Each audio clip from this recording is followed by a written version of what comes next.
All right, how we doing, everybody? Today we're going to talk about getting into 3D using AutoCAD. So I'm going to look on my second screen here, and we're going to talk about, first of all, how do we get into 3D? Basically by using the ribbon or changing the ribbon. Okay, so there's two ways to do this. If you have a drafting and annotation drop down up above the ribbon, you can drop down and go to 3D Basics. If you don't see that, you can go to this little arrow with a line on top of it, drop down, and where is it? There should be Workspace. So if you click on Workspace, you will see that that pop up there. All right. Alternatively, what we can do is we can come down. Actually, I just covered it up. We can come down to the bottom right-hand corner. There's a little gear or a sprocket there. And if you click on that drop-down arrow, we can also get the 3D Basics that way. So click on 3D Basics, and we change our ribbon to 3D Tools, right? We don't want to overwhelm you guys with the 3D modeling, but just so that you are aware, I'm going to change to 3D modeling so you can sort of see the difference. A lot more tools available to you and a lot more confusing, a lot more tabs. So we're just going to start slow and work our way up, right? So 3D Basics, that's where we want to be. And the first thing that I want to call attention to is the workspace. The workspace looks exactly the same, right? I've got my UCS in the bottom left-hand corner with my Y-axis and the X-axis. I've got my view cube on the upper right, and I've got some other helpful tips on the upper left. So basically, when we're in 2D, it's all a question of drawing from the top down, right? So drawing from the top down, that basically means I'm looking at a sheet of paper and I'm drawing on my sheet of paper, right? Or I'm looking down this way, right? My sheet of paper is here. It has one axis, which is the Y-axis, another axis, which is the X-axis, and I'm drawing. And basically what we're doing in 3D is we're taking that sheet of paper and we are rotating it and placing it on surfaces or in mid-air to simulate a surface to be able to generate our three-dimensional models, okay? What you'll notice is that the information in the toolbar, or in the ribbon rather, is divided into sections not only by what they do, for instance, create tools, edit tools, draw tools, but a lot of the information is also color coded. So the color coding, if I drop down the create, you can see that these creation tools are blue. Then down here we have an orange set and a yellow set. Now the difference between the three colors, let me just bring that up again. The difference between the three colors is that blue is related to anything solid modeling, orange is related to surface modeling, and yellow is related to mesh modeling or NURB modeling. And basically what we're going to be focusing on is solid modeling, right? NURB modeling, which is the yellow, or mesh modeling, basically forms a mesh. Think of a wire mesh around an object or some sort of geometry, and you can push and pull those intersections on the mesh wiring to kind of sculpt, if you will, and change the geometry a little bit. The orange section, surfaces, is dealing with literally surfaces. So the objects that you create are going to be hollow. So think of a cardboard box. The cardboard box is empty on the inside, but looking at it, it has surfaces or faces on all six sides. With the blue section, we're dealing with solid modeling. So if you take that same box, that box is now solid inside and out. And that's the main difference. So when we're talking about drawing on an XY plane, right? When we were in 2D, we're drawing on the XY plane, we're drawing on the grid.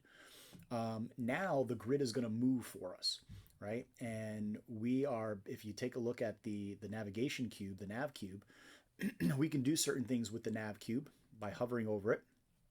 And the first thing is we can rotate, right? We can rotate the navigation cube. So we kind of change our X and Y a little bit.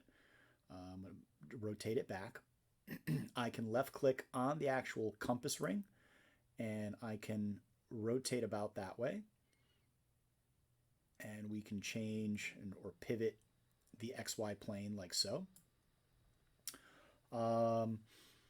You can also click on the little house, which will take you home. All right, and this is the home for 3D.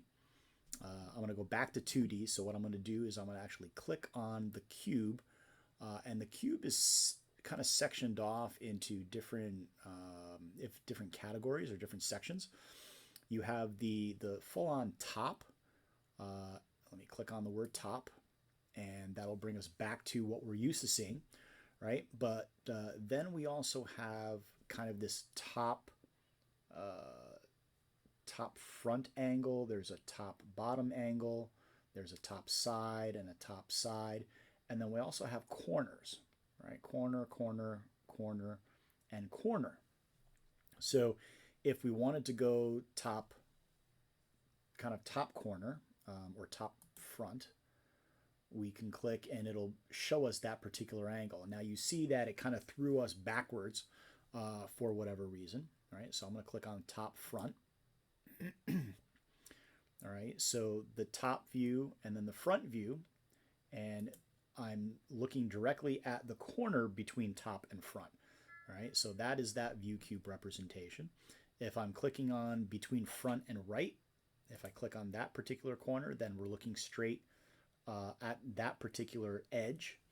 Okay, let me go back to front. Let me go back to the top, which is the arrow, right? If you can't see the top of the cube, then you're going to click on the arrow. That'll bring you to that top. So the small corner boxes, right, south, east, right? If we take a look at south and east, if we take a look at that corner, that's going to give us an isometric view, right? Which is generally what we're going to be doing with a lot of our drawings, especially in the beginning. We want to set it to our southeast or southwest isometric view. But you do have other possibilities there. So just by hovering and seeing what's highlighted here, we can kind of change the views as necessary. The WCS here, and we also have new UCS, right? So we can kind of program or provide previews of other coordinate systems. So by default, the WCS and the UCS, right, the world coordinate system and the user coordinate system are the same coordinate system. They are absolutely, the WCS and the UCS are on top of one another, and they're completely identical, right? And the UCS, once we, the world coordinate system is just like you're standing in your room, and so your floor is your floor, and your ceiling is your ceiling. And the UCS, which is right on top of that, can change. So the WCS stays where it is. The user coordinate system now all of a sudden changes. And it changes, and it changes, and it changes, right? And it changes. It could even change on an angle, or angle this way and completely this way. And the UCS will change based on where it's needed. And the world coordinate system stays at its default. So when we were drawing in 2D, we were drawing both in the world coordinate system and the user coordinate system at the same time. Now in 3D, our world coordinate system becomes our default, our safety, and our user coordinate system becomes our drawing tool. So that user coordinate system is a sheet of paper, right? X and Y plane, we always draw on a sheet of paper. We always draw on an X and Y plane. That X and Y plane or that sheet of paper is going to rotate depending on where it's needed to be able to draw the geometry. So with that being said, right, we've got all of this pretty much taken care of.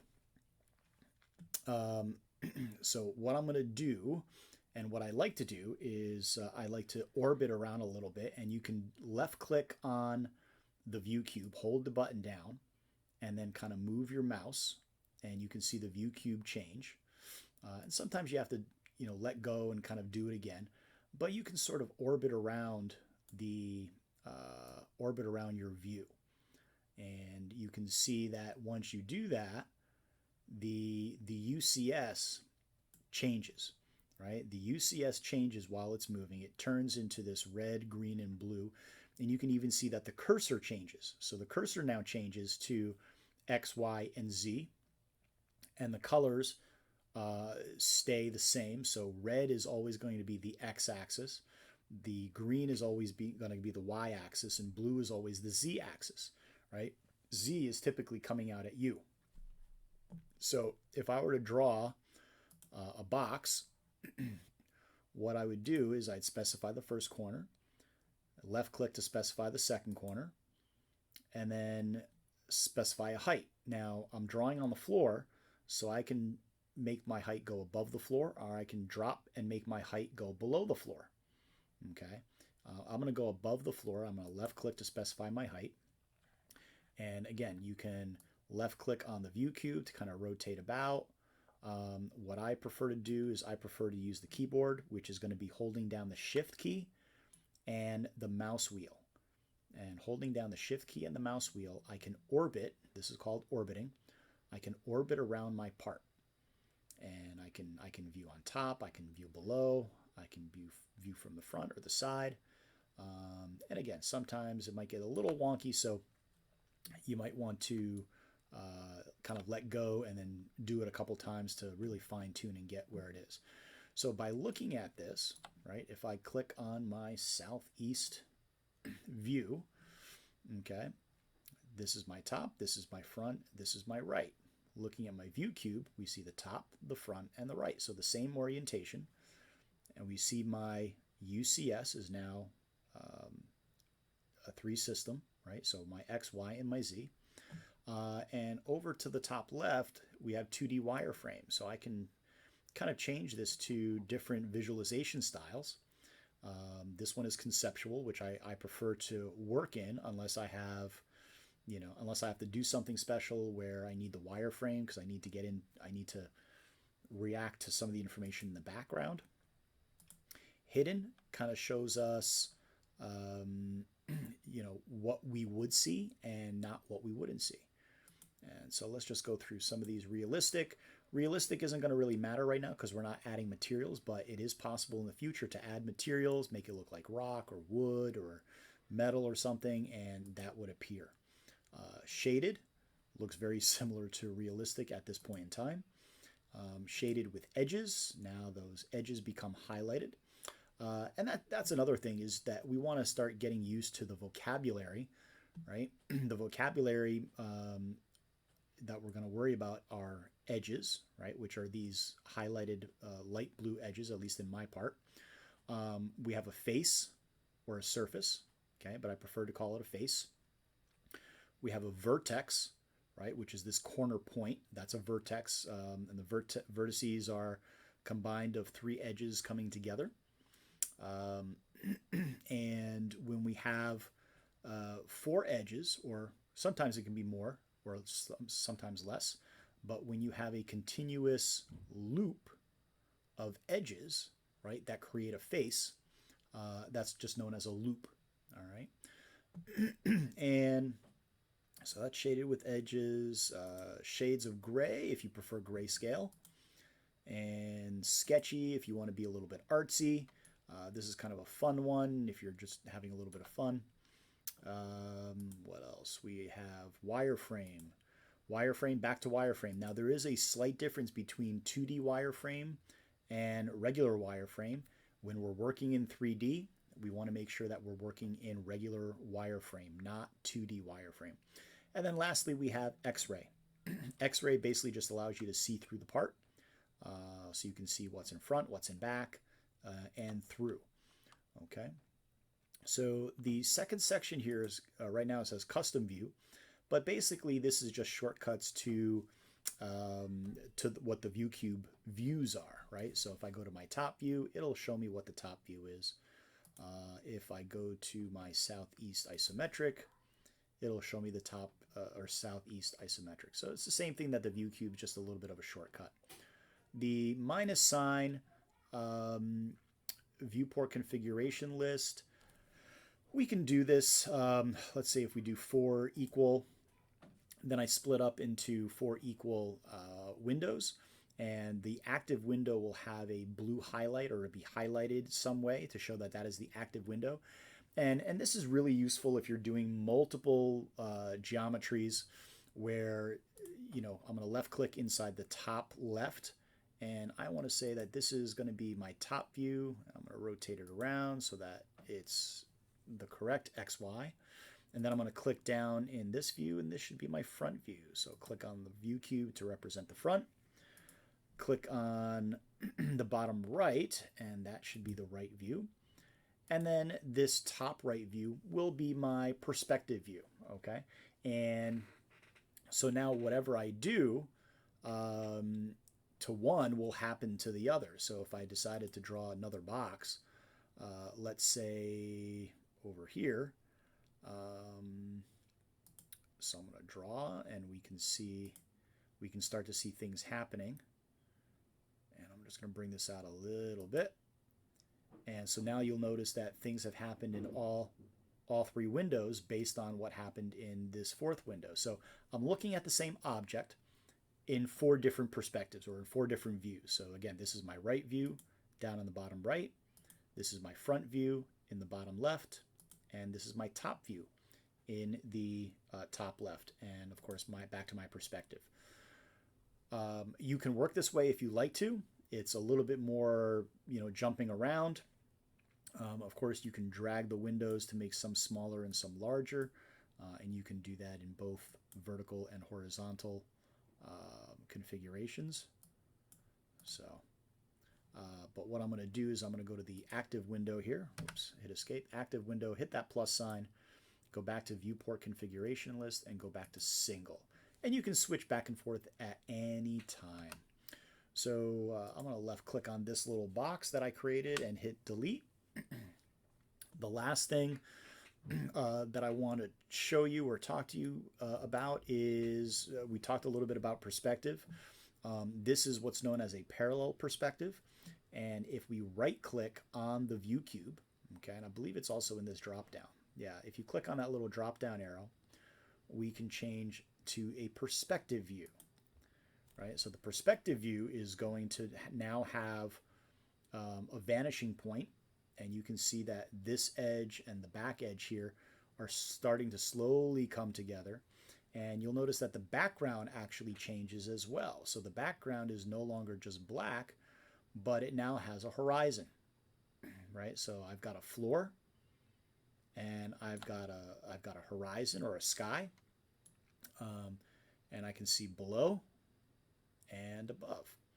So when working in 3D, it is possible to use this horizon, but again, try limiting yourself. This might be when you're doing models with materials and you need to show perspective, but primarily when you're working in your 3D models, you should always be working in parallel, right? So again, to do that, I don't see my little arrow. There it is. I got to hover over it, click on the arrow, and select parallel, and it changes back to a parallel view where straight lines are straight lines. Alternatively, you can just right click on the view cube and that same menu comes up. Okay, so the first thing that we're going to talk, well, that was pretty much it, right? In the next videos, we'll be talking about some more information in the ribbon, but this is your quick intro into 3D.